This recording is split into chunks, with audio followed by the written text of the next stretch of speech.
शिसारीवरून संजय राऊत असं नवनाथ बन यांनी म्हटलंय, यांच्यात चांगलीच जुंपलेली आहे. सध्याच्या राजकारणावर ठाकरेंनी परखड भाष्य केले. राजकारणात पक्षाचा खेळ गुलामांचा बाजार सुरू असल्याचं सुद्धा त्यांनी म्हटले. संजय राऊतांना नवनाथ बन यांनी जोरदार प्रत्युत्तर दिलं.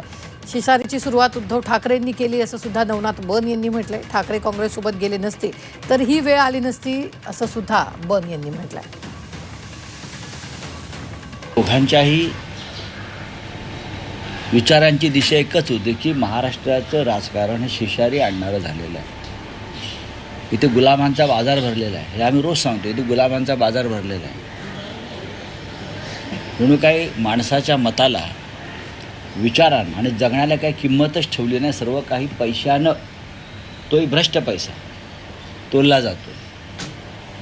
म्हणजे भारतीय जनता पक्षाचे जे मांडलिक राजे आहेत, एकनाथ शिंदेसारखे, ते सुद्धा स्वतःला या राज्याचे बादशाह समजून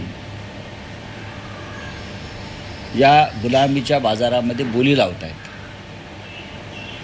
आणि या गुलामांच्या राज्याचे 2 बादशाह दिल्लीमध्ये बसले आहेत, हे काल उद्धवजींनी सांगितलं. आणि त्यांची गुलामी आम्ही पत्करणार नाही, महाराष्ट्र पत्करणार. राज ठाकरे कल्याण डोंबिवलीबद्दल सिसारी आली असं कुठेही म्हणले नव्हते. कल्याण डोंबिवलीचे नगरसेवकांनी उलट भारतीय जनता पार्टी आणि महायुतीला पाठिंबा दिला. राज ठाकरे यांची भूमिका ही होती की राजकारणाची सिसारी येणं का म्हणतात की उद्धवजी ठाकरे काँग्रेसच्या दावणीला जाऊन बसले, सत्तेसाठी काँग्रेससोबत जाऊन बसले. ही जी सरमिसळ झाली, ही भेसळ झाली, याची सुरुवात कोणी केली तर उद्धवजी ठाकरे यांनी केली.